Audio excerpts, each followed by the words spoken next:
$27 billion with a B dollars. That's how much is being asked for in the Uvalde school shooter lawsuit. Let's jump right into a discussion of this lawsuit. Who sued? Who have they sued? What are they asking for and why? Just days ago, parents, students, staff people at the school filed a lawsuit, 59 plaintiffs in total, requesting money damages from certain law enforcement agencies and certain school staff. This is a massive lawsuit against the school's police department, the city's police department, the Texas Department of Public Safety, and individuals inside each of those entities. In today's video, we're gonna break down this lawsuit, understand exactly what claims are being made, and what will have to be proved in order for those claims to survive. I'm Josh Sanford, I'm America's attorney. I've been a lawyer for over 20 years, and I like to make videos that explain the legal context for the current events that you care so much about. If you're new here, do me a favor and hit that subscribe button right now before we jump off into the legal depths of this complicated lawsuit. Because if you do hit that subscribe button, I will help you understand legal principles that you won't have to go to law school to learn. School shootings are in the news again or always. There are so many school shootings. So far this year, there have been 152 school shootings in the United States. It's a problem that is largely confined to this country. There are school shootings in other countries, but they're actually quite rare. Mexico had 8 in a 12-year period ending in 2018. Most countries have 0. A few countries have 1, but no one besides the US has more than 10. There have been 172 Americans killed or injured just this year in school shootings in the United States. But it's not a problem that's just this year. In fact, in a 9.5-year period starting in January of 2009, there were 288 school shootings in the United States, and that's a lot. The next highest country over that same period was Mexico with 8. Most countries went that 9.5-year period, almost a decade, without a single school shooting. A few countries had 1, but no one had more than 10, except the United States of America. And some of our school shootings are horrifying. And today's topic is no exception. For most people of a certain age, school shootings came into your consciousness in April of 1999 at Columbine in Colorado. In April of that year, there was a terrible school shooting, and that school shooting resulted in a lawsuit. The lawsuit we're going to discuss today about a school shooting is not the first of its kind. Family members of people slain in the Columbine shooting sued law enforcement for not letting them access the area where the shooting had already occurred, and they sued them for pain and suffering. That case settled. The claims that are made in the Uvalde case that we're going to talk about today are not the same types of claims that were made in the Columbine case. There was a school shooting at Virginia Tech University in 2007, which resulted in a lawsuit as well. The gist of that lawsuit was that law enforcement had a duty to warn people on campus of the threat of the shooter, who killed over 30 people and injured over 20 others. The Virginia Supreme Court said that the school and law enforcement had no duty to warn. That case ended in a defense verdict. The Virginia Supreme Court ruled that there was no duty on the part of law enforcement or the school to warn the public about potential dangers from the shooter. In 2012, there was a school shooting at Sandy Hook Elementary in Connecticut. Many of you know that 26 people were slain that day. The lawsuit filed in response to that shooting was also different than the lawsuit that we're going to talk about today, because that lawsuit was against the manufacturer of the weapon used at the school shooting. If you know much about that case, you know that the survivors sued Remington Arms, who manufactured the Bushmaster assault rifle, which was used in the killings. That case resulted in a $73 million settlement for the survivors. That was a landmark decision in school shooter or active shooter situations. And by that I mean it was the first time that an arms manufacturer agreed to pay any money to survivors of a shooting. Now, before this video ends, I'm going to discuss the potential for a arms manufacturer lawsuit in the Uvalde shooting, but that's not what this lawsuit right here is about. Survivors have already filed a lawsuit against the company Daniel Defense, which manufactured the weapon used in the Uvalde school shooting. The last lawsuit that I want to talk about comes from the 2018 school shooting at Santa Fe High School. That lawsuit was against the parents of the shooter for failing to secure the weapons that were used in the attack. As you can see from this very short review of school shooting litigation, there are different groups of people who can be sued in connection with a shooting such as what happened at Uvalde. There are many reasons that different people are sued in different school shooting situations, and the facts in each situation change dramatically. And in today's video, we are going to hone in on exactly what happened, at least according to the lawsuit, on the grounds of the school after the shooting situation developed, and also what led up, according to the lawsuit, to the possibility that such a shooting could happen. As I mentioned earlier, this lawsuit identifies 59 plaintiffs, which include parents of children who were slain, children who survived the attack, the parents of the children who survived the attack, and staff people, including teachers and non-teachers from the school. 59 named people in total, and amazingly, up to 3,000 John Does. Now, the lawsuit doesn't go into explain who these potential people might be, but there is a class action element to this lawsuit, which says we're not suing just for these 59 people, but for anyone who's like us, who suffered the same harm that we suffered. And when the identities of those people are not known, it's a technique in a lawsuit to identify those people as John Doe. So you know about the 59 people who brought the lawsuit. The other parties to the lawsuit are 19 named defendants. As I said at the outset, you have the principal of the school itself and its law enforcement wing, the City of Uvalde Police Department, individual members of the Police Department of Uvalde, the Texas Department of Public Safety, 19 total defendants, including another 600 potential defendants identified only as John Doe. This is an incredibly detailed lawsuit and starts months before the day of the shooting in May to explain that there had been breakdowns in 3 critical elements of the school: the fencing perimeter, not locking both interior and exterior doors, and not having adequate Wi-Fi for communication of emergency alarms. Now let's talk about the fencing first. If you think about what a fence does at a school, it does 2 things, right? It's designed to keep children in and keep people off the property who aren't supposed to be there. Now, in this situation, in order for just a broken down fence to be actionable, to be the basis for a judgment in the plaintiff's favor, they would have to show that the shooter would not have been able to access the grounds had the fence been in repair. That is a tough burden to carry, because it is very possible for an able-bodied teenager or pretty much anyone under the age of 60 to scale a 5-foot chain link fence, and that's without any tools. I'm not sure that the broken down fence on its own would be a good basis for the plaintiffs to expect a recovery in this case if that was all that they had. But that's not all that they had. They also, in great detail, tell the story of both interior and exterior doors that were either habitually unlocked or unable to be locked. Now, a locked exterior door is obviously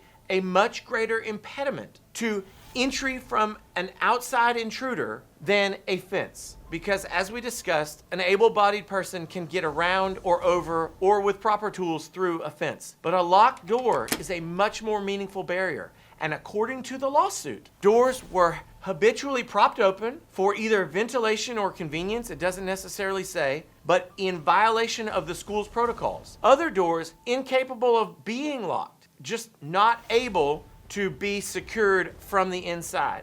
If that is all that there were, I would say that's a much stronger claim than a broken down fence, especially these exterior doors. Because it takes a lot more effort to get through a locked door, especially the metal doors that you see at a school, that's a much more meaningful impediment to breaching the security of the school system. Now, they also tell the story of unlocked classroom doors. That's a little bit harder to talk about because obviously that's where the children were, and the lawsuit paints a devastatingly horrifying picture of how simple and easy it was for the shooter to access the classrooms where the children were. The third element of the lawsuit in terms of a breach of the protocols and safety measures that should have existed prior to the shooter arriving at the location was the quality of the Wi-Fi system, which made it impossible for alerts to go out to the teachers when there was need for an alarm in an active shooter type situation. The lawsuit doesn't explain whether this is a lack of funding,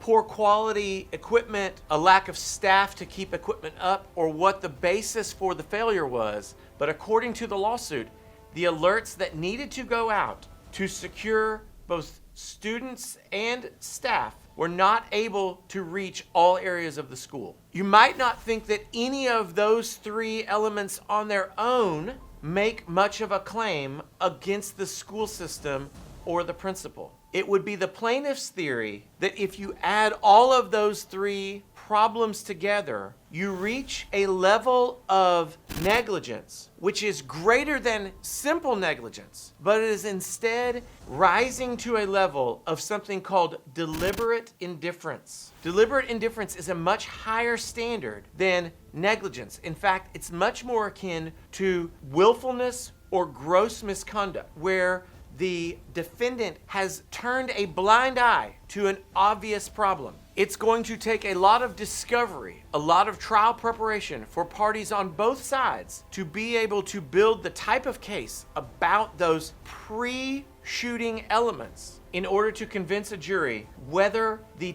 negligence which existed or which is alleged to have existed reaches the horrifying level of deliberate indifference. In order to prevail, the plaintiffs are going to have to convince a jury that the principal and those on staff with the school and the school's public safety system actually or practically did not care whether they were making the school an easy target for a school shooter. That's a really high bar. The second element of the lawsuit has to do with the incompetence on site after the bullets started flying of the chief of police of the Uvalde PD. And according to the lawsuit, here's what happened. He arrived on location in a timely fashion. So far, so good. He left his radio, his only means of communication with other law enforcement other than his cell phone, in his vehicle. Meaning, although there is a defined protocol under a system called the ALERTT system, where he's supposed to be in charge of communication, he's supposed to be the battlefield leader, he left his communication device in his vehicle. That's not the only violation of the active shooter protocols that the lawsuit says the chief of police violated. They also maintain in painstaking detail that he and other law enforcement on site knew or had reason to know that the shooter was not a barricaded subject, meaning that no other victims were potentially at risk, but instead was still an active shooter. And you might think, well, okay, couldn't he be both? The answer is, according to law enforcement protocols, the best rules that law enforcement have, according to the lawsuit, for dealing with active shooters means that they have a 3-step process when you are not dealing with a barricaded subject. The best practices require that law enforcement distract, isolate, and neutralize the shooter. Neutralize obviously means take out. Now, they didn't do that here, and the lawsuit details 77 minutes during which, according to the plaintiffs, law enforcement should have actively pursued entering into the school and into the classroom where he was at any cost to neutralize the shooter. The protocols call for on-site law enforcement to risk their lives immediately and without delay to neutralize the shooter for the protection of other possible victims. That is a heroic level of expected duty, and according to the lawsuit, that was not met by any of the law enforcement who were on site for the initial response to the shooter. In fact, the lawsuit details the fact that if the Border Patrol law enforcement agency had not shown up to assist, that there is no telling when the situation would have resolved. And although BORTAC was on site and was involved in the response to the active shooter, they are not named as a defendant in this lawsuit because, according to the 59 plaintiffs, they were the ones who handled the situation correctly. The lawsuit goes into great detail, and of course we don't know yet if it's true, but great detail about how the chief of police did not ask the principal for a master key to access the classrooms. Took way longer than needed to obtain a master key. When they did get a master key, it didn't work. And only long after additional people suffered and some died did they breach the room where the shooter was and neutralize him. If you're a fan of the 14th Amendment, you know that as citizens of the United States, we are not to be deprived of life, liberty, or property without due process. Now, due process exists inside the legal system, and it also exists outside the legal system. There is procedural due process in the legal system, and there is something called substantive due process, which is at issue in this lawsuit. According to the allegations of the complaint, both the school and law enforcement had a duty to not let the teachers and staff and students of the school be subjected to the loss of life or liberty due to the actions of this third-party criminal. Now, as you might imagine, the government is not normally liable to citizens for the criminal acts or even the non-criminal malfeasance of non-government actors. But this lawsuit alleges and seeks to prove two exceptions to that rule. The first exception is the state-created danger. Now, the state-created danger exists when the government or people acting on behalf of the government either create a danger or exacerbate an existing danger. It is obvious that the state did not create the danger of a criminal, a crazed criminal, coming to the school and shooting, right? The lawsuit argues, and the proof at trial will seek to prove,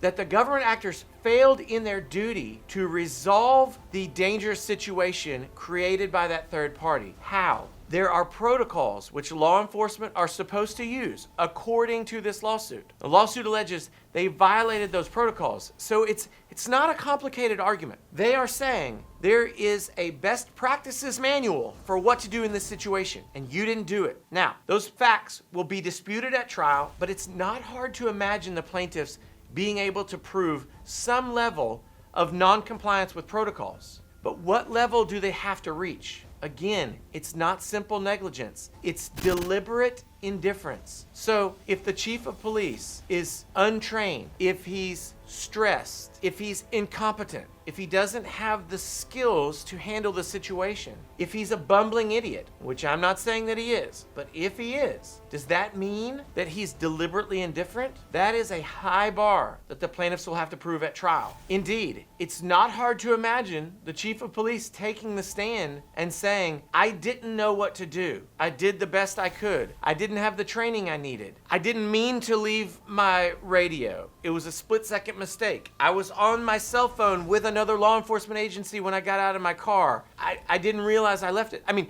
there's 1,000 things that you could say, which might be true, might not be true, but they might cast a meaningful and reasonable doubt on this idea that he was deliberately indifferent. In fact, law enforcement on site ultimately did risk their lives to take on this shooter. It's going to be a tough hill to climb to convince a jury that those people who risked their lives at one point on the clock, just a few turns of the clock earlier, were deliberately indifferent. Incompetent? Heck yeah, right? Fine, okay? That doesn't win you the case. And therefore, it's not clear what's going to happen in this lawsuit. This lawsuit is not going to go to trial for some time. We won't know what a jury says about this for probably a couple of years. In fact, the lawsuit is so fresh that the defendants have not yet filed their answer. But as I was reviewing the lawsuit, I got to thinking, what exactly do they want? Because if you turn to the final page of the lawsuit, they ask for $27 billion. Now, I am not on a school board. I'm not a county commissioner. I don't run a police department, but I highly doubt that there is any money, even close to 1/100th of $27 billion available to pay the victims of this shooting, even if they win on all their claims. $27 billion is a lot of money. But I want to read to you for just a moment what they are saying they are suing for. Post-traumatic stress disorder, fright, shock, terror, pain and suffering, anxiety, mental anguish, emotional distress, fright and shock, mortification, past and future reasonable medical, psychological and hospital expenses, past and future wage loss and loss of earnings capacity, need for household services, need for attendant care, exemplary damages, and all compensatory damages, both past and future, attorney's fees and costs, other damages, injuries, and consequences that are found to be related to the incident that develops out of the course of discovery, and all other damages allowed by Texas and federal law. Again, $27 billion is a lot of money. You have to wonder, especially when you see that this lawsuit has been signed off on by 8 lawyers from 2 different states across multiple law firms, if really what they really want is better police work, more safety at schools. According to the lawsuit, there were almost 380 law enforcement responders at one point or another on site for the school shooting, and for a significant number of them to not have had the school shooting response training is very disheartening. I am confident that the plaintiff's attorneys will lean on that fact at trial. And although I said at the outset that school shootings are horrifyingly commonplace here in the United States, including 288 within a period of less than a decade leading up to 2018, it's not as though they happen all of the time. There are hundreds of thousands of schools in the United States. These shootings are actual outliers, and I can promise you that the defendants in this case will point out that they can hardly be held to be considered deliberately indifferent to something that only has a 1 in a million chance of happening. That argument may not play well with the jury though, because one school shooting is too many. And everyone wants to think that it won't happen in their town. It won't happen at their school. And you know what? Most of those people are right. But it still does happen. And the pain and the loss is very, very meaningful. And actually, all kids in the United States who go to schools where there is active shooter training,